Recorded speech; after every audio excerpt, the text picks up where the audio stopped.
Bonjour à tous, aujourd'hui on va parler des futurs Samsung Galaxy S9 et S9 Plus.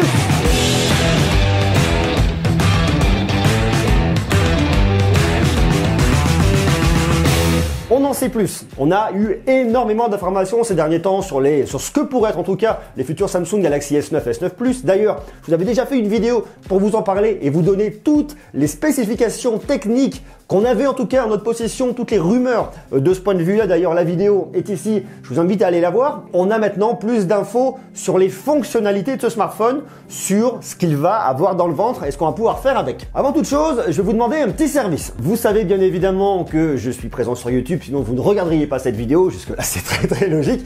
Mais je suis aussi présent sur d'autres réseaux sociaux. Instagram, Twitter, Snapchat, Facebook. Alors, je vous demande pas de me rejoindre partout, mais c'est vrai qu'il y a du contenu qui est des fois publié un petit peu différemment sur certains réseaux sociaux et notamment sur Instagram. Donc, je vous invite à aller voir tous les liens de mes réseaux sociaux qui sont dans la description en dessous, à vous abonner à ceux que vous souhaitez et Instagram en particulier, ça me ferait très plaisir. Voilà pour cette petite aparté, je vous remercie énormément et maintenant on va continuer la suite de la vidéo parce que vous allez voir qu'il y a plein de choses hyper intéressantes qui vont arriver et notamment sur ce Samsung Galaxy, sur ces Samsung Galaxy S9 et S9 Plus. On sait déjà à quelle date seront présentés ces nouveaux modèles. Ce sera le 25 février de cette année à 18 h, la veille de l'ouverture du MWC, le Mobile World Congress, qui a lieu tous les ans à Barcelone. Alors, justement, j'ai reçu mon invitation pour pouvoir effectivement être présent à l'événement. Je serai au Mobile World Congress en 2018, donc je pourrai prendre ces Samsung Galaxy S9 et S9 Plus en avant-première dans les mains pour pouvoir effectivement vous dire ce que j'en pense. Donc bien évidemment, je vous invite toujours à vous abonner, à rester connecté parce que on va toujours en parler beaucoup mieux et dès que je l'aurai dans les mains, je pourrai vous dire ce que j'en pense. Avec l'invitation, on a eu la confirmation du slogan du Samsung Galaxy S9, c'est l'appareil photo réimaginé. Donc on voit très bien dans quelle direction va aller Samsung avec ce smartphone. Très clairement, la photographie, l'appareil photo et la vidéo va être énormément mis en avant. De toute façon, on sait très bien qu'aujourd'hui, les smartphones, on les utilise pour téléphoner, je vous apprends rien, pour des applications, donc gérer notre quotidien, que ce soit des jeux, des emails ou des choses comme ça, et pour faire des souvenirs, des photos, des vidéos. L'axe central de Samsung en 2018 était déjà de cibler les créateurs de contenu qui sont des prescripteurs pour pouvoir effectivement toucher le maximum de personnes sur la photo et sur la vidéo. C'est dans ce sens effectivement qu'ils ont sorti une nouvelle caméra à 360 l'année dernière et dans ce sens également effectivement qu'ils veulent démocratiser la VR. Donc bon, ça c'est toutes des choses, on en reparlera un petit peu plus tard. Ils continuent vraiment à aller dans ce sens, à travailler autour de leur caméra, autour de leur appareil photo. Alors qu'est-ce que va avoir cet appareil photo? Eh bien a priori on devrait avoir effectivement pour la photographie une double ouverture 1.5, 2.4. Ça serait une première sur un smartphone d'avoir effectivement une ouverture réglable. Donc en fonction de vos conditions de lumière, vous pourriez vraiment vous adapter sans forcément aller taper dans les ISO. Alors je ne vais pas rentrer dans le côté un peu technique parce que ça va forcément être tout de suite rébarbatif, mais ce qu'il faut savoir c'est que plus vous descendez le nombre au niveau de l'ouverture et mieux vous allez capter la lumière. Ce qui fait qu'une ouverture en 1.5 sera bien meilleure en faible luminosité qu'une ouverture en 2.4. Pour une ouverture en 1.5 par exemple, vous n'avez pas besoin de monter énormément les ISO. Vous restez sur un ISO 800, à voir, à tester à ce moment-là. On peut imaginer effectivement de prendre des photos de nuit et vous devriez avoir un super rendu. Ça, c'est vraiment un point extrêmement positif et on voit vraiment que Samsung avait déjà des appareils photo qui étaient d'une super qualité, mais là, ils vont encore plus loin.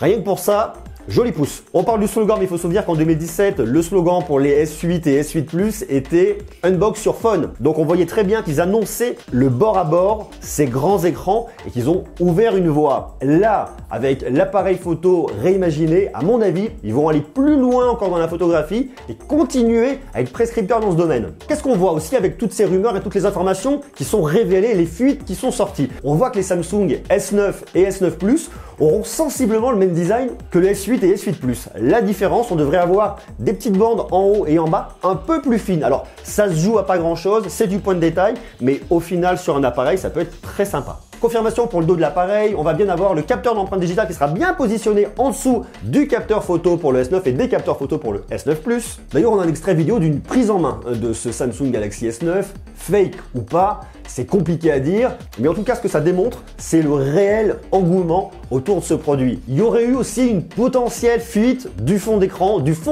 Samsung Galaxy S9. Alors ça, a priori, c'est un fake, mais ça s'inspire réellement en tout cas de l'univers de Samsung pour ses smartphones. Justement, on parle de fonctionnalité, il devrait y en avoir une qui serait hyper intéressante. En termes de déverrouillage, Samsung irait encore plus loin avec une reconnaissance biométrique hybride, c'est-à-dire une reconnaissance faciale par infrarouge, mais également un scanner d'iris. Ce qui fait que vous auriez les deux, quelle que soit la luminosité ambiante, que ce soit la nuit, que ce soit le jour, vous pourriez déverrouiller votre appareil en toute sécurité. Et justement, cette techno pourra effectivement aller plus loin et on devrait aller vers des emojis animés.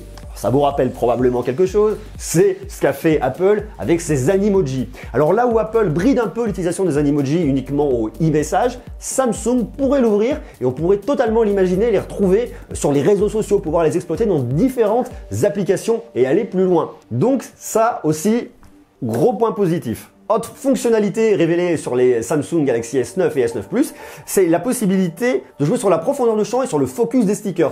Effectivement, sur le papier, on comprend pas forcément l'utilité, mais en réfléchissant davantage, j'imagine en tout cas que ça présage vraiment une évolution en termes de réalité augmentée. C'est des choses qui concernent plus les développeurs parce que vous n'allez pas vous amuser à rajouter du flou, de la profondeur de champ sur un stickers. Mais d'un point de vue d'un développeur, ça a un vrai sens, c'est-à-dire pouvoir complètement jouer sur une profondeur de champ. Donc ce qu'on imagine là-dessus, c'est vraiment l'intégration de la réalité augmentée à ces nouveaux appareils. Autre rumeur qui court, la présence d'une double lecteur de carte SIM sur cet appareil. C'est vrai qu'en France, on avait la présence d'un lecteur de carte SIM et d'un lecteur de carte micro SD, mais pas d'un double lecteur de carte SIM. Par contre, on peut le retrouver chez Samsung dans d'autres pays. On devrait pouvoir le retrouver sur ces Samsung Galaxy S9 et S9 Plus. L'intérêt d'avoir une double carte SIM ne touche pas forcément tout le monde, mais pour les professionnels, pour avoir une ligne pro et une ligne perso, ça a un vrai sens. Et lorsque vous vous déplacez à l'étranger, ça peut aussi être bien, si vous n'avez pas un forfait international, d'avoir une carte SIM locale pour éviter d'exploser votre forfait. La contrepartie de tout ça, et de toutes ces fonctionnalités, de toutes ces caractéristiques techniques,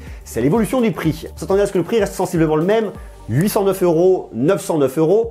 A priori, il pourrait prendre 10% d'augmentation pour finir à 889 € et 999 €. On prend des pincettes. De toute façon, Samsung n'a pas intérêt à ce que ses flagships arrivent au même prix que sa gamme Note, parce qu'il y aurait quand même un certain déséquilibre. On va pas non plus augmenter ad vitam aeternam le prix de la gamme Note. Donc pour l'instant, on prend des pincettes. Bien évidemment, la grande innovation dans ce smartphone, ce serait l'appareil photo. Est-ce que ça suffirait à justifier une augmentation du prix? Pour l'instant, c'est un petit peu difficile à dire. Ce qu'on voit très bien avec ces fuites et ces rumeurs, c'est que de toute façon, Samsung va aller encore plus loin au niveau de la qualité de vos photos. Parce que comme je vous le disais en préambule, effectivement, Samsung travaille sur des caméras de réalité virtuelle. Ça, c'est la deuxième version. Il y a eu une première version. Celle-là, on voit effectivement qu'il joue sur la portabilité, sur le fait de la tenir à la main, de se balader et de filmer avec de la VR partout. Donc l'idée de Samsung, c'est de coller des caméras de partout, c'est d'être innovant dans ce domaine-là. Pareil, du côté de la VR, on trouve effectivement certains casques, on a du HTC, on a du Acer, on a pas mal de choses, mais un produit hyper optimisé pour votre smartphone Samsung, c'est pareil chez les concurrents, il y en a quelques-uns, mais il n'y en a pas énormément. Et vu la force de frappe de Samsung, on voit très bien qu'ils veulent continuer dans cette dynamique-là. S'imposer du point de vue de la photographie grand public, toucher les créateurs de contenu qui sont prescripteurs et qui vont relayer les tendances des grandes marques. Et autre point qui pourrait aussi arriver, qui pourrait être intéressant, c'est l'évolution du DeX. Alors effectivement, Samsung avec son S8 et S8 Plus ont lancé le DeX, c'est-à-dire, pour rappel, si vous vous souvenez pas, c'est une espèce de petit boîtier dans lequel vous branchez votre smartphone, qui est relié lui à un clavier et un écran, et votre smartphone vous sert en gros d'unité centrale. Vous pouvez l'utiliser pour toutes vos tâches de bureautique à la maison, quotidienne en tout cas. Ce qui fait qu'on n'a plus qu'une seule unité qui vous sert partout. Lorsque vous déplacez le smartphone dans la poche, lorsque vous êtes à la maison, votre smartphone vous sert également de cœur de votre vie numérique. On voit effectivement aussi que c'est un projet qui a été mis en avant par Razer sur son projet Linda qui a été présenté au CES cette année. Donc, on est vraiment dans cette dynamique-là. Et là, on pourrait retrouver un DeX Pad qui serait une évolution du DeX. On pourrait ne plus le brancher, on le poserait juste dessus, ça le rechargerait par induction et en même temps, il y aurait une communication de l'information par un système sans fil et qui vous permettrait de l'utiliser comme une unité centrale. Donc voilà un peu toutes les informations que j'ai pu glaner à droite à gauche sur les rumeurs, sur les fuites autour de ces futurs Samsung Galaxy S9, S9 Plus. Donc je vous invite à rester connecté parce que de toute façon, comme je vous le dis, je serai présent au MWC à Barcelone. Je vais le voir en exclusivité, je vais le prendre dans les mains en exclusivité. Donc je vous invite comme d'hab à me laisser des jolis pouces, à vous abonner, à rester là parce qu'on va parler encore plus, encore mieux de high-tech. Et j'ai plein de choses à vous dire. J'ai des smartphones à tester qui sont dans les cartons là-haut, j'ai pas encore eu le temps de m'en occuper, mais j'ai plein de trucs. Donc restez connectés. J'ai encore des vidéos du CES, j'en ai de partout, donc ça dégueule, j'en peux plus. Merci à vous, vous êtes les meilleurs. Je vous dis à très bientôt. Soyez sages, portez-vous bien et à bientôt. Ciao.